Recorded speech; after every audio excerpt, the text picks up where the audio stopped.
Namo tassa bhagavato arahato samma sambuddhassa. Namo tassa bhagavato arahato samma sambuddhassa. Namo tassa bhagavato arahato samma sambuddhassa. Homage to the exalted one, the worthy one, the perfectly enlightened one. Today I'm going to introduce insight meditation, the 11th part of the meditation introduction. I have explained the 10 corruptions of the practice when you meditate, when you practice mindfulness of clear comprehension, or when you practice insight meditation, that your mind reaches up to a certain level called 10 corruptions. Here the word corruptions means it's not that bad.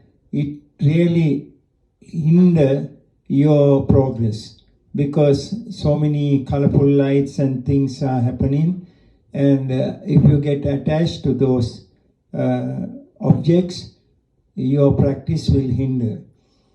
So before that, I introduce you the simple practice once again.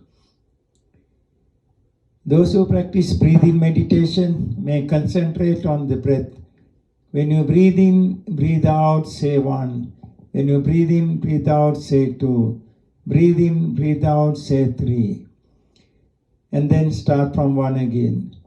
Those who love to practice who love to notice the rising and falling of the abdomen may concentrate somewhere here. When the abdomen rises, say rising. When it falls, they fall in. When it rises, say rising.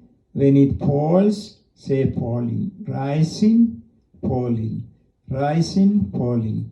While practicing rising, falling, if you get thoughts such as wandering, if the mind wanders, say wandering, wandering, wandering, and come back to the rising and falling of the abdomen. If you are thinking, say thinking, thinking, thinking, come back to the rising and falling of the abdomen. If you hear a sudden distraction, just notice it. Say hearing, hearing, hearing, come back to the rising and falling of the abdomen. If you have painful feeling, don't stretch your leg, stay still, don't move. Notice that painful place and keep repeating pain in, pain in, pain in until the pain goes off completely and come back to the rising and falling of the abdomen. After practicing for several days, if you want, you can let go the mental knots. You don't have to say pain in, pain in. Just be aware of the pain. Just be aware of any arising and passing thoughts, good thoughts, bad thoughts, whatever thoughts that arise. If you have itching and scratching sensation, notice those and come back to breathing meditation or the rising and falling of the abdomen. You can do sitting meditation, you can do standing meditation. When you stand still, or keep your eyes open, be aware of the contact of your feet, and you can also be aware of the breath or the rising and falling of the abdomen and sensation, any arising and passing thoughts, same thing. Then if you allow to do walking meditation with open eyes, concentrate somewhere around the feet. When you lift your foot and move forward and keep it down, say left and then right. So keep moving, left, right, left, right. Then when you go near the wall, when you stop there, say stopping, stopping, stopping. When you are turning, say turning, turning, turning. Turn towards the other way and do the walking meditation. After practicing for several days, if you really want to improve up to 2 steps, you can use mental notes if you like. Lifting, keeping. You can increase up to lifting, moving, keeping. After long practice, you can just let go of the counting, just be aware of the walking, that's all.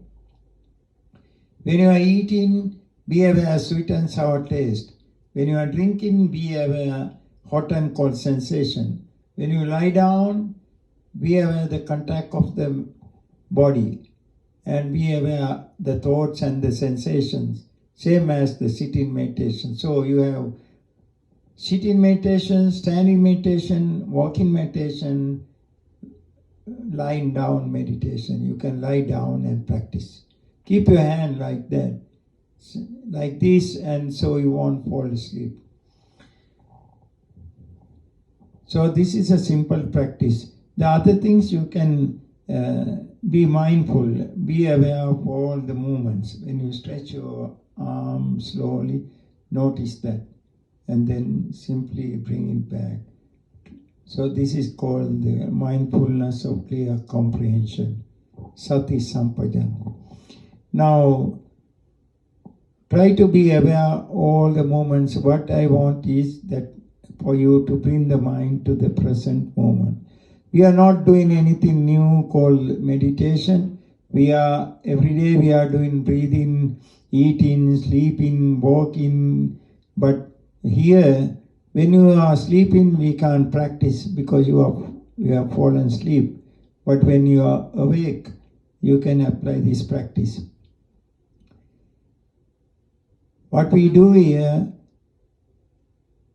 we bring the mind to the present moment and try to be aware. Whatever thoughts arising and passing, whatever feelings that arising and passing, when you breathe in and out, just notice that. So you bring the mind to the present moment and try to be aware of all the mental and bodily phenomena.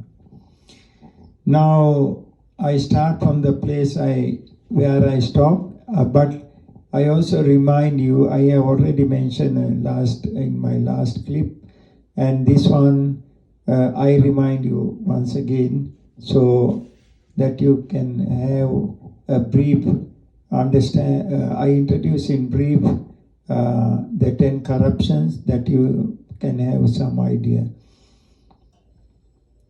A brief explanation of the above mental 10 corruptions are as follows. Number 1, a clear vision of colorful lights are the nature of obhasa. Obhasa is a Pali word that means bright light. Number 2, calmness of the body and joyful state is the nature of piti. Piti is a Pali word. It means rapture. Number 3, the lightness of the body and mind and the nature of elevating the body. The calmness of the body is the nature pasati. So the body try to elevate like that. Number 3, the lightness of body and mind and the nature of elevating the body and the calmness. I have already explained it. It is called passaddhi or tranquility. Number 4, the joyful state of the mind and body is the nature of the sukha. Sukha means blissful state. Number 5, to notice all the thoughts that have been missed to notice and to identify each and every thought in the nature of jnana, knowledge.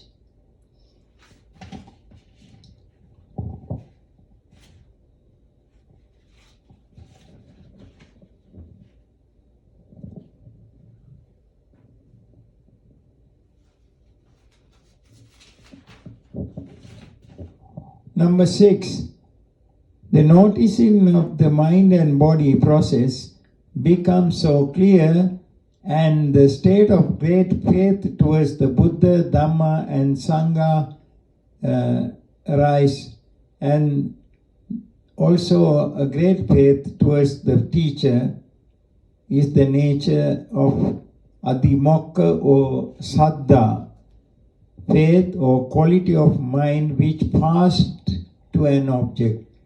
So the state of Adimokka, in brief, I have explained. The noticing of the mind and body process become so clear, and the state of great faith towards the Buddha, Dhamma. Dhamma means the teaching of the Buddha, and Sangha, the disciples of the Buddha. Also, the meditator will have great faith, a trust towards his teacher, meditation teacher. It is called Adimokka.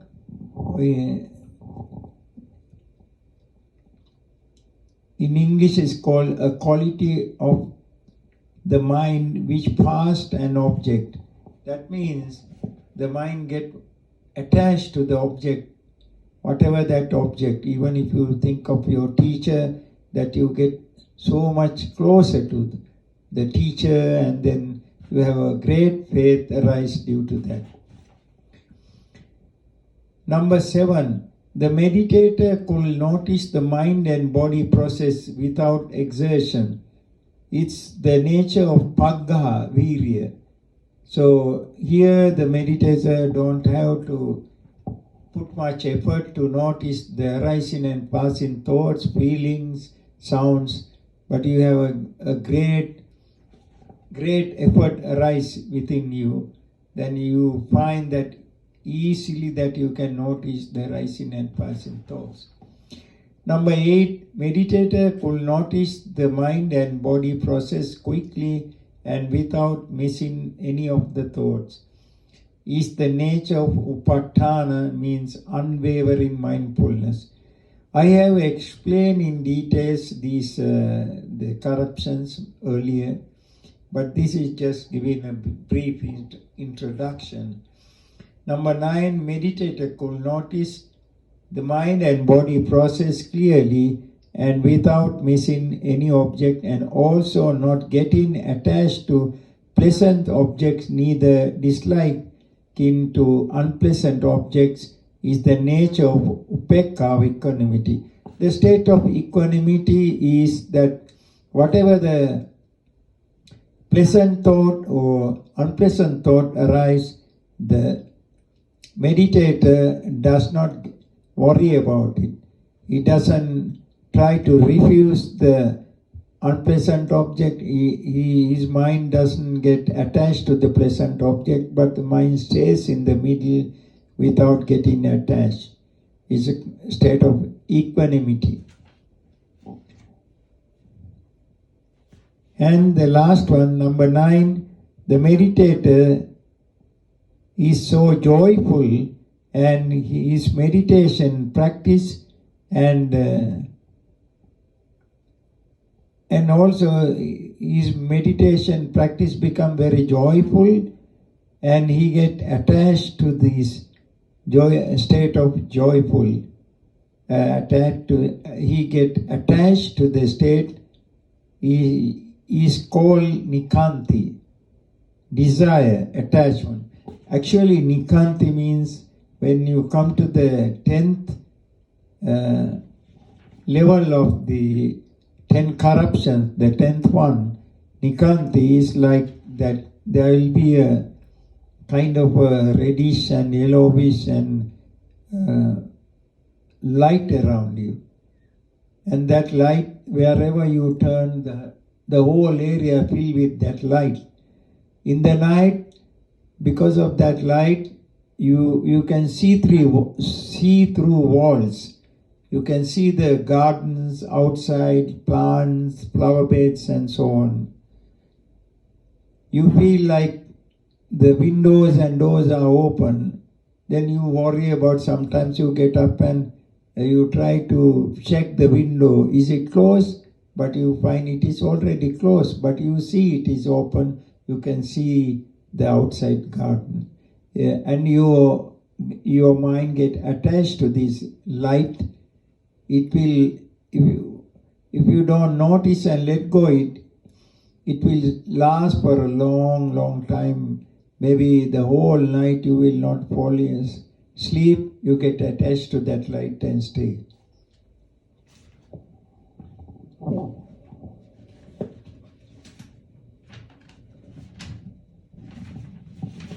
the above mentioned details of the 10 corruptions are the experience of some meditators.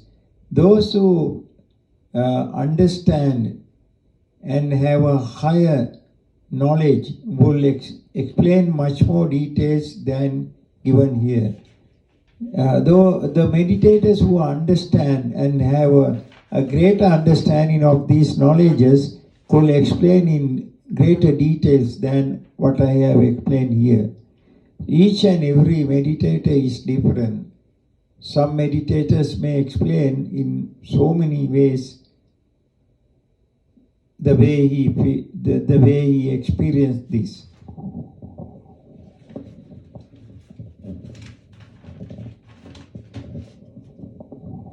Some meditators will experience 2 or 3 knowledges of the 10 corruptions. So, not all the meditators experience all the 10 of the corruptions. Some may experience 2, some 3, and several like that. Some may experience 4 or 5 out of the 10 corruptions. Most meditators have the experience of all the 10 corruptions. So most of the meditators will experience the 10 corruptions, all the 10. They are unable to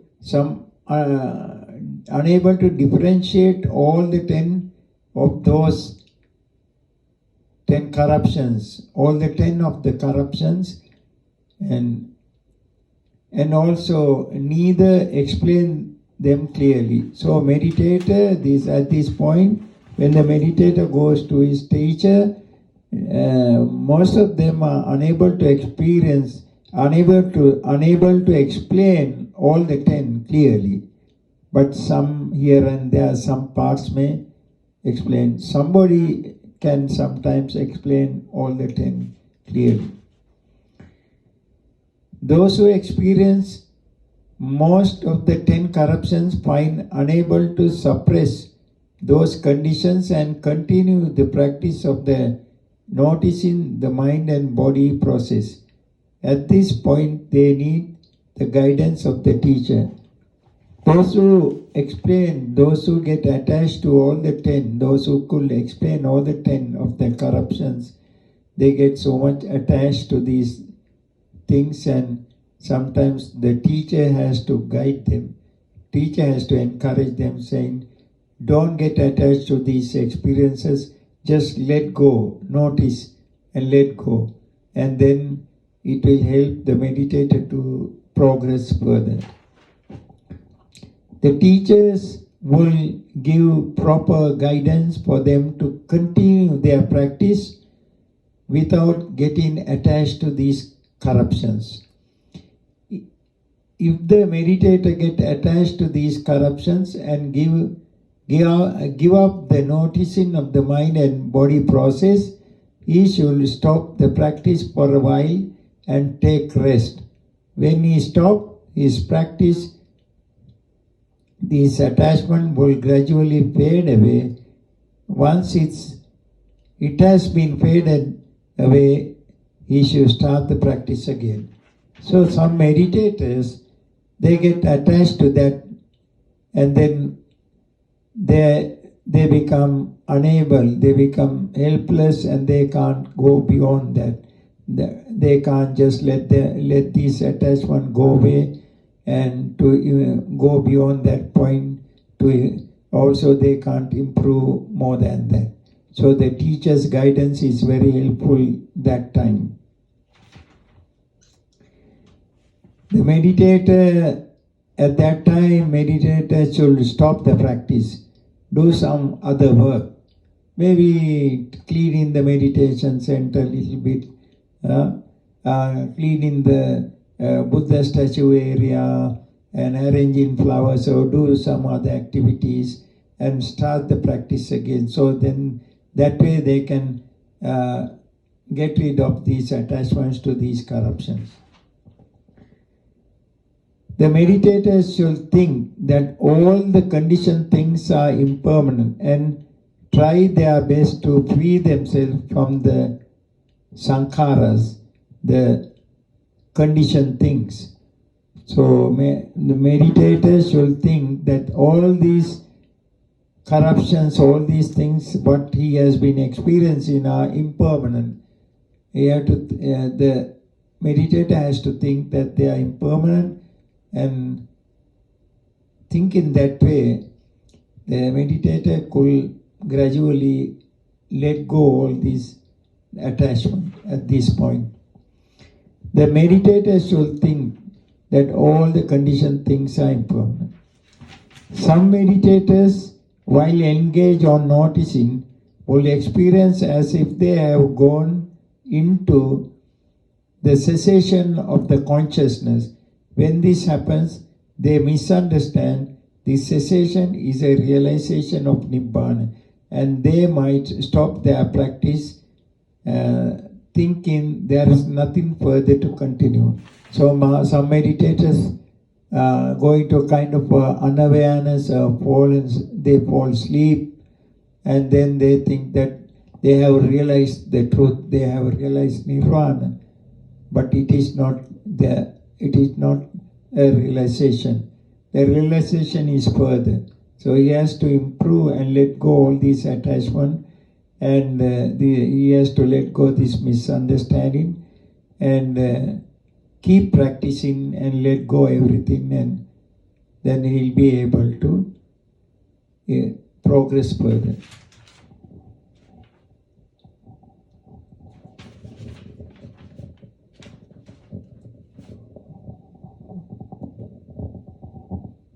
The meditators should understand that this kind of cessation of consciousness happens due to upekka, equanimity.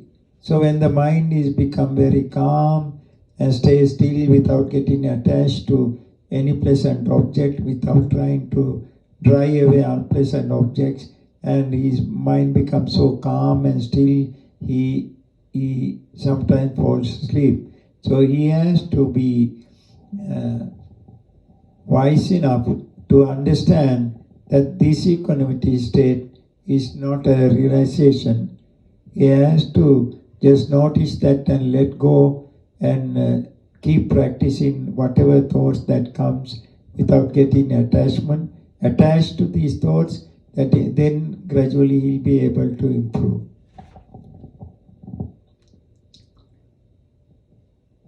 When the meditator understands that his mind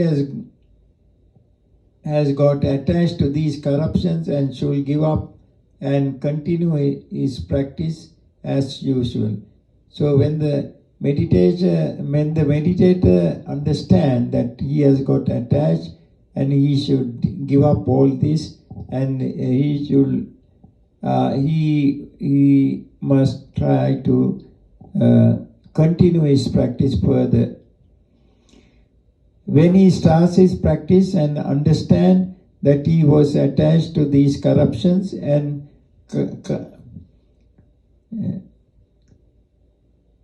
he has to think that the corruptions are not the realization. So he has to think that these 10 corruptions are not the realizations. These experiences of colorful lights and all these are not the realization of the Nibbana. He has to think that these conditions are all impermanent. I must let go and keep practicing, keep continuing my practice without getting attached. So that way he can gradually improve. When the meditator continues his practice, gradually his meditation is beginning to improve. He feels that his meditation is progressing, and it is progressing than before. When he understands that these conditions are impermanent and continue his practice, then gradually he will come to know that he gradually progresses. Earlier he thought that the mind and body process was an outside thing. Now he comprehends that the mental objects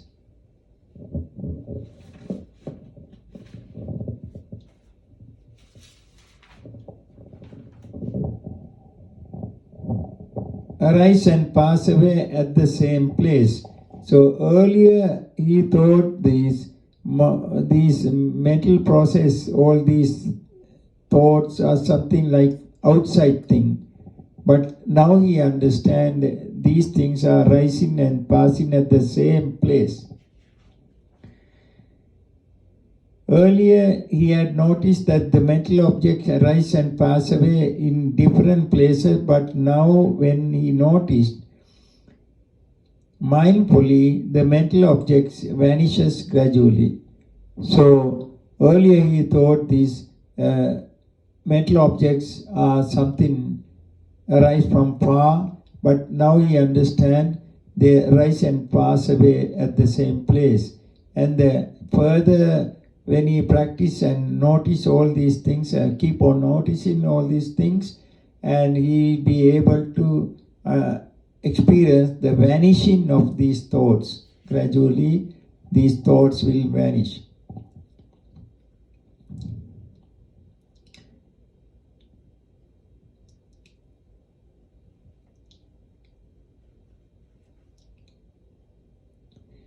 At this stage, the meditator comprehends the initial and final state of mental objects very clearly.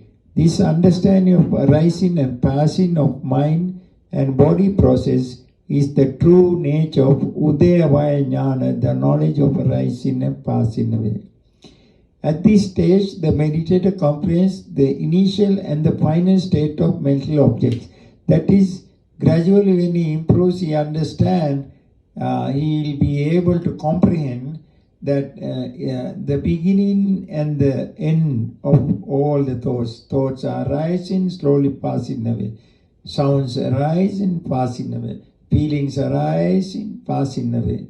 So whatever sensations arise, that they arise, passing away. So the initial part, the beginning part, and the final part, the ending part. That this understanding of arising, passing is called the knowledge of arising and passing away, in Pali language called Udayavaya Jnana. I stop at this point and I'll be explaining further in my next presentation. I thank you for listening. I hope that you have great courage to apply this practice and get some benefits of this meditation if you really want to be free from the cycle of birth and death.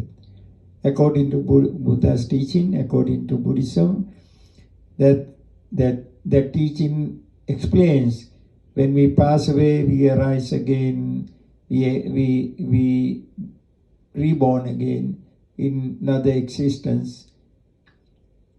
And as human beings, heavenly beings, Brahma beings, so again as human beings and billions of times it is happening and there is no end to it.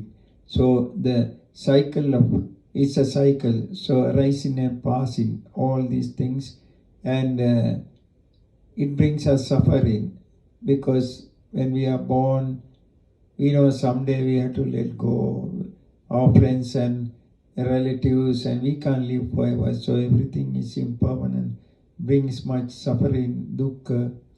So if somebody wants to be free from the suffering, he can practice insight meditation and free from the cycle of birth and death. When there is nobody to be born, then there is nobody to experience death and decay, no sorrow, no crying, no lamentation, no grief, no despair. Why is that? There exists nobody to experience all that. That's the end of suffering, we call it. So, let me bless everybody today. May all living beings be well, happy, and peaceful. May all living beings be free from all illnesses. May the entire world be filled with love and peace. I thank you.